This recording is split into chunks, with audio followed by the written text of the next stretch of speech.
Coming up on the Sky News Daily with me, Rob Powell, how could one fire take out Europe's biggest airport? The world is becoming increasingly complex and volatile. How can we make sense of it all? I'm Richard Engel. And I'm Yelda Hakim. And we present Sky News' latest podcast, The World. Each week, we'll cut through the noise to guide you through the week's global events and explain to you why what happens out there matters to you wherever you are. We're on the ground in some of the world's toughest places. Listen now to The World with Richard Engel and me, Yelda Hakim, wherever you get your podcasts. It's one of the busiest travel hubs in the world, but today Heathrow was shuttered and stripped of passengers, knocked out by a substation fire a few miles up the road. The immediate disruption is clear. Tens of thousands of passengers stranded here and around the world. Planes diverted, plans changed. But what lessons can be drawn from this about how we protect our critical national infrastructure? Well, we'll have more of that in a moment with our data and forensics correspondent. But first, let's speak to Simon Calder, travel correspondent at The Independent. So, first of all, Simon, you don't look like you're at Heathrow. Well, where are you, and is there a chance that you might get caught up with this? I'm already sort of caught up in this. I'm at Glasgow. It's a little bit breezy here, so do forgive any wind noise. But yeah, I'm booked to fly from Glasgow to Heathrow. My cancellation came through at about 6 o'clock this morning, telling me I wouldn't be flying today. And I've just learnt that I've been rebooked on Saturday evening. I think I'll be getting the train. Simon, is there any precedent for this? Have you ever seen anything as large on the scale of the disruption happen as has happened today? There's a couple of examples, actually the most recent of which was Bank Holiday Monday in August 2023. It was the 28th of August. I remember it well. And that was actually another of these completely out of the blue things. Due to a set of circumstances that the IT people had never considered, the NATS air traffic control computer fell over. And 20 seconds later, the backup system fell over as well. And we saw 2,000 flights cancelled over the course of the next few days. But this is actually very different because this is targeting exactly the busiest transportation hub in Europe. And I fear things are going to get worse before they get better. Well, that was going to be my next question. How long a tail, if you like, of disruption does an event like this have? Because there's the immediate impact, but I guess you can't just flick a switch and turn an airport back on in a matter of an hour or so.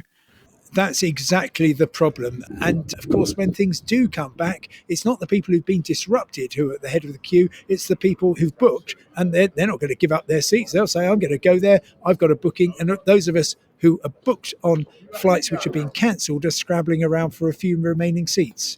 Connected to that, we've seen people talking about the cost of flights into other airports or out of other airports going up in price, hotel rooms going up in price. What can you do if you are now trying to get somewhere urgently and trying to book onto another flight and you found it's trebled in price, or you need a hotel room and it's doubled in price? Are you stuck, basically? Okay. So the short answer is that the airline has to find you an alternative flight on the same day if it possibly can. British Airways clearly can't do that. And so if you need, for instance, to get to Dublin urgently, well, Ryanair have put some new flights in. Aer Lingus was charging upwards of £400, but they're doing that because it's a scarce resource. And yes, people are going to say this is outrageous profiteering, but they might just say, well, this is the allocation of a scarce resource. How else are we supposed to do it? And that will also apply to the situation of hotels where anything near an airport, they're charging £200, £300, £400 a night. But ultimately, the airline should be bearing the cost of that. We talk a lot about Heathrow and expansion at Heathrow. Does this make you think at all about an over-reliance on Heathrow, or is this just a sort of once-in-a-blue-moon event that isn't really relevant? Or should this give us pause for thought about the amount of capacity and the amount of emphasis we put on one airport? So here's the situation as I see it.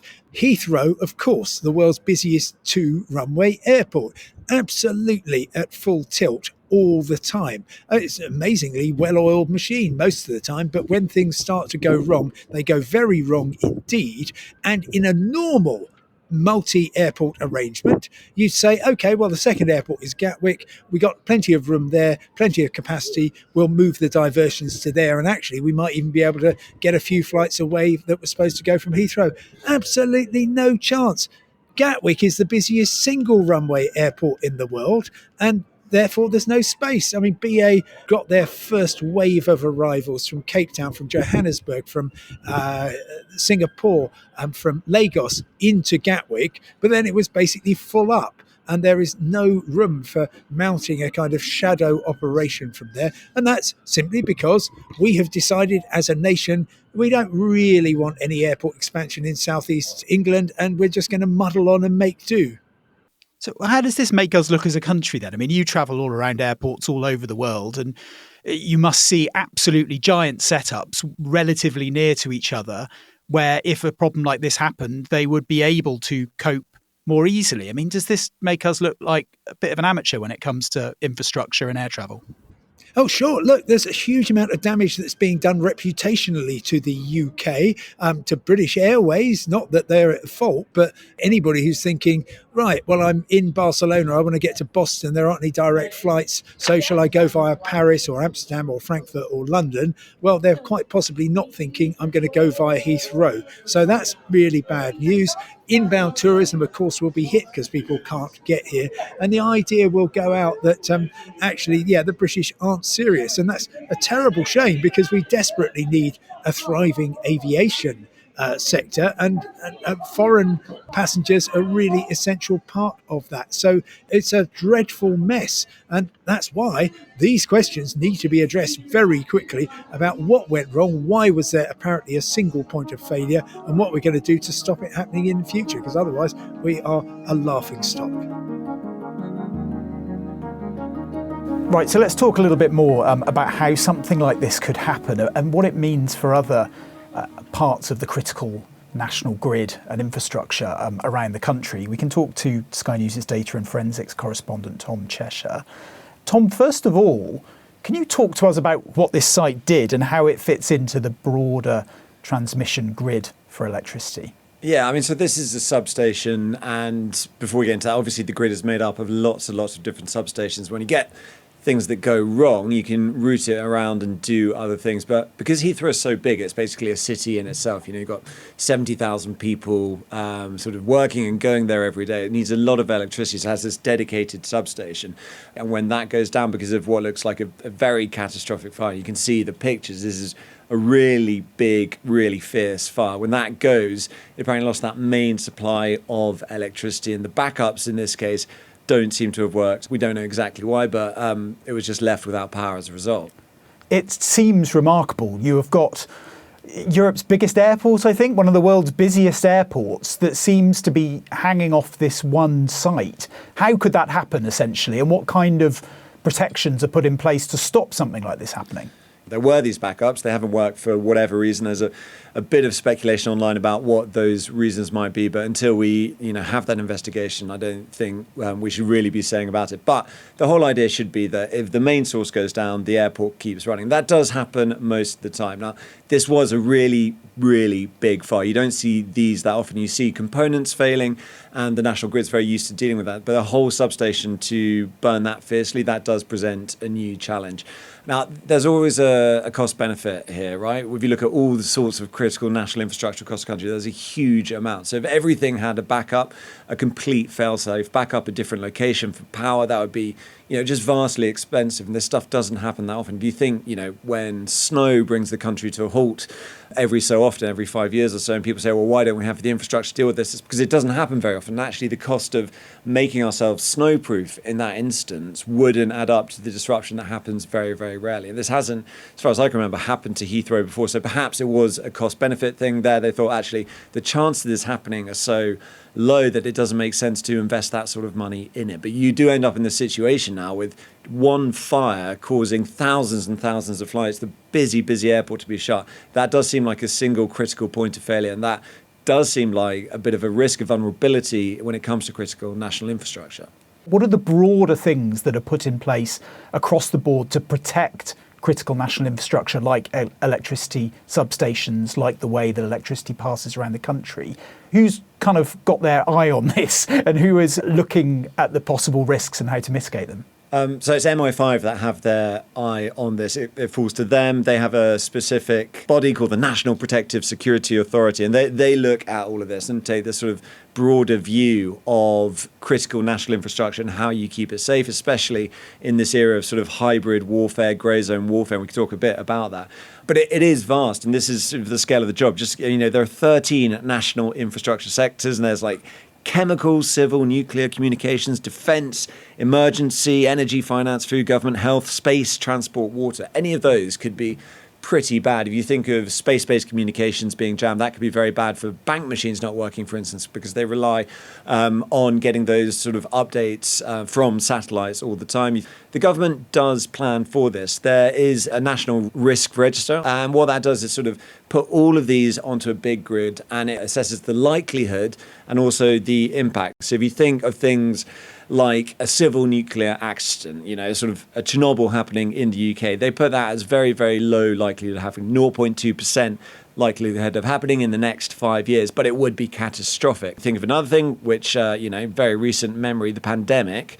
The chances of a pandemic, according to this risk registry, are between 5 and 25% over the next 5 years. So there's a lot higher chance of that happening, and it would also be catastrophic. But then you can go to things which are, really likely to happen according to this, around a 25% chance. So, that's the most likely you get on this scale, 1 in 4 chance of happening. And that's things like an international terror attack, or things like a big plant pest happening. They think that's likely to happen, but the impact would be minor. So that all sort of sits on a grid, and that's how you judge how well protected something needs to be. We hear a lot about the idea of sort of hybrid grey zone warfare as the future of war, essentially. And one part of that could potentially involve the targeting of critical infrastructure. Like, we don't know that that's got anything to do with what's going on at the moment, of course. We know counter-terrorism police are involved, but that seems to be, as it stands, more of a precautionary measure just to figure out what on earth is going on.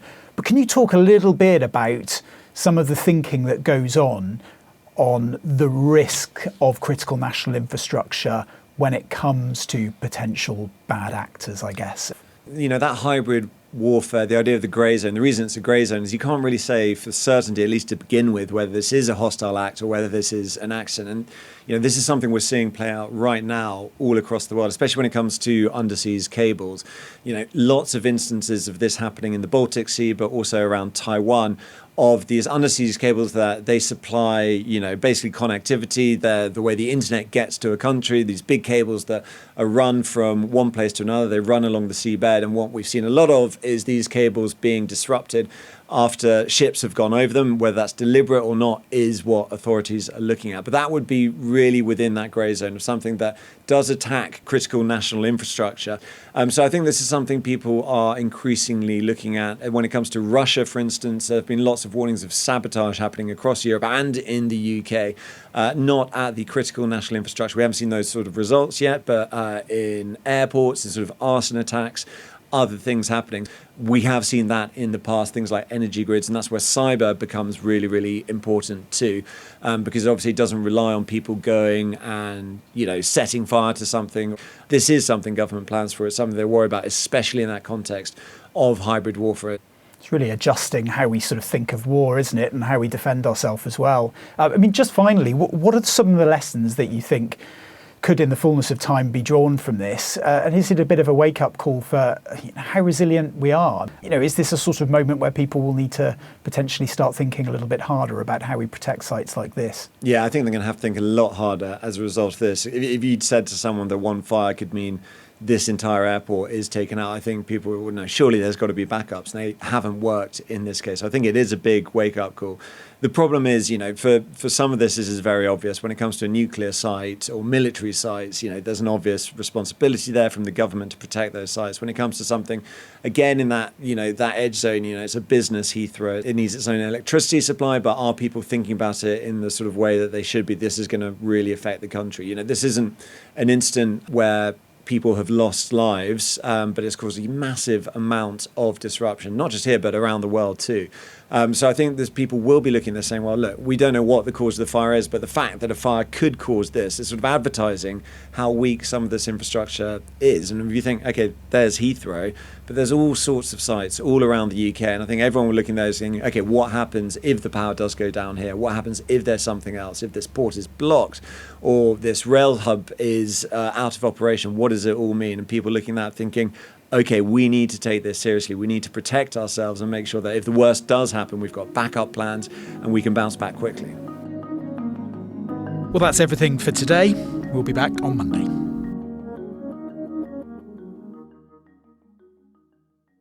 The world is becoming increasingly complex and volatile. How can we make sense of it all? I'm Richard Engel, And I'm Yalda Hakim. and we present Sky News' latest podcast, The World. Each week, we'll cut through the noise to guide you through the week's global events and explain to you why what happens out there matters to you wherever you are. We're on the ground in some of the world's toughest places. Listen now to The World with Richard Engel and me, Yalda Hakim, wherever you get your podcasts.